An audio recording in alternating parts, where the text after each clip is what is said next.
Ladies and gentlemen, this is Ghulam Rabbi and welcome back to my channel. Last স্যাটারডেতে আমরা গিয়েছিলাম একটা নতুন রেস্টুরেন্টে। এটা একটা রুফটপ রেস্টুরেন্ট। অনেক দিন থেকেই আমরা প্ল্যান করছিলাম যে এই রেস্টুরেন্টে একটা ভিজিট দিব, বাট ব্যস্ততার কারণে আমরা যেতে পারছিলাম না। উইকেন্ড পেয়ে চিন্তা করলাম যে এখনই যাই, পরে আর যাওয়া হবে না। সো বৃষ্টির মধ্যেই আর কি বের হয়ে পড়ি। সকাল থেকে কিছুটা দেখছিলাম যে বৃষ্টি কমে কিনা, বাট যখন দেখলাম যে এটা আর কমার কোনো ওয়ে নেই, দেন আমরা বৃষ্টির মধ্যেই বের হয়ে পড়ি। এই জায়গাটার কথা আমার ওয়াইফ অনেক দিন থেকে বলছিল যে এই জায়গাটাতে যাওয়ার জন্য। এই জায়গাটা নাকি অনেক সুন্দর, বাট এই জায়গাটাতে না আসলে বেসিক্যালি বোঝা যাবে না জিনিসটা কতটা সুন্দর, কারণ ফেসবুকে অ্যাড দেখলে বোঝা যায় না যে জায়গাটা কিরকম হবে। বাট এই জায়গাটার এন্ট্রান্সটা এতটা সুন্দর, এতটা মনোমুগ্ধকর, প্লাস এখানের যে স্টাফরা অনেক বিনয়ী। জাস্ট আর কি আমরা একটা ওয়ার্ম ওয়েলকাম পেয়েছিলাম এখানে। অ্যান্ড এদের ডেকোরেশনটা ছিল খুবই সুন্দর একটা ডেকোরেশন। এদের এন্ট্রান্সটা হচ্ছে একটা রেট্রো স্টাইলের এন্ট্রান্স, অ্যান্ড দেন ওখান থেকে বের হয়ে হচ্ছে যে রুফটপ। মেইন সারপ্রাইজটা আসলে রুফটপে। রুফটপের ডেকোরেশনটা জাস্ট ওয়াও। আর নাইট টাইমে এই ডেকোরেশনটা আমার মতে খুবই প্লেজেন্ট লাগে। আর যদি বৃষ্টিটা না থাকতো তাহলে অন্য আরেক রকম একটা সিনারি পাওয়া যেত, যেটা আমরা বৃষ্টির মধ্যে অন্য আরেকটা ভাইবে পেয়েছি।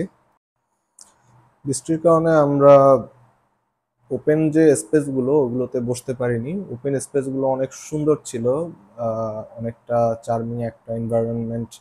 আর লাইটিং এর কারণে জায়গাগুলো আরো সুন্দর লাগছিল। ওয়েল, এইখানে হচ্ছে বাচ্চাদের খেলার জন্য একটা আলাদা স্পেসও আছে, child playing zone. And open স্পেসটা অনেক বেশি, বাট ছাউনি দেওয়া স্পেস হচ্ছে একটু কম। এখানে হচ্ছে কাপল জোন নামে একটা জোন আছে, যে জায়গাটা আমরা বসি। এই জায়গার ডেকোরেশনটাও সুন্দর, একটা ওভাল টাইপের একটা ডেকোরেশন। এই ডেকোরেশনটা অনেকটা ক্লাসি একটা লুক আছে।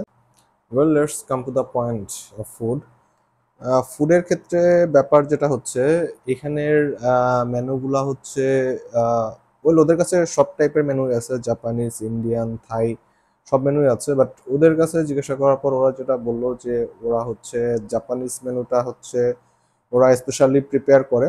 অ্যান্ড এটা অনেকটা সত্য, আমরা পরে বুঝতে পারি যে জাপানিজটা ওরা একেবারে হচ্ছে অথেন্টিক জাপানিজ করার ট্রাই করছে।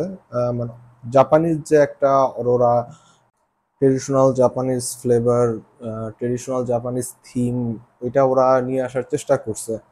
অ্যান্ড আমাদের কান্ট্রির যে একটা ভাইব, যে আমরা অ্যাকচুয়ালি আমরা জাপানিজ ফুডটাতে হচ্ছে অভ্যস্ত না।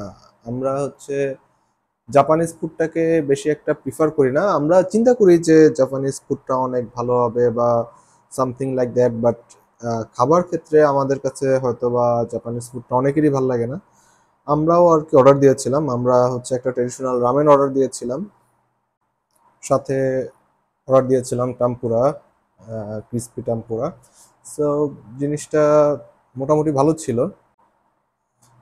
এটা অনেক ক্রিস্পি ছিল, অ্যান্ড ফ্লেভারটা অনেক রিচ ছিল।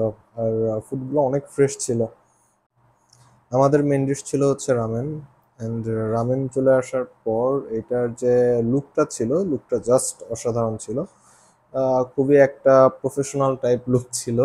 মনে হচ্ছিল যে প্রফেশনাল রামেন বেকাররাই আর কি এটা রেডি করেছে। And well, it's come to the point of taste. টাম্পুরার ব্যাপারে কোনো কথা হবে না, এটা জাস্ট অসাধারণ ছিল। অ্যান্ড রামেনের ব্যাপারে যে জিনিসটা হচ্ছে, আমরা যে রামেনটাকে অভ্যস্ত একটু স্পাইসি, একটু মশলাদার যে একটা ফ্লেভার জিনিসটা আর কি, এটা না। ওরা হচ্ছে একটা ক্লাসিক্যাল জাপানিজ ভাইব নিয়ে আসছে এই রামেনটাতে। And it's kind taste like sea food. একটা সি ফুড টাইপের একটা ভাইব আছে। ওয়েল, আমরা অ্যাকচুয়ালি যদি রেট করি, দেন রামেনটাকে হচ্ছে 10/10 দিতে পারবো না, কাইন্ড অফ 6/10 এরকমটা দিতে হবে। আমার ওয়াইফের কাছে হচ্ছে এটার টেস্টটা তেমন একটা বেটার মনে হয়নি।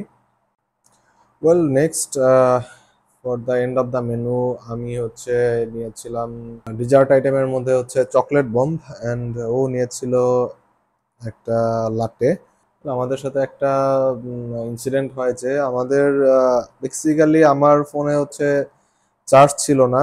আমার হচ্ছে 64% চার্জ নিয়ে আমি হচ্ছে গিয়েছিলাম, and it come down to 1%, so I had to put it off.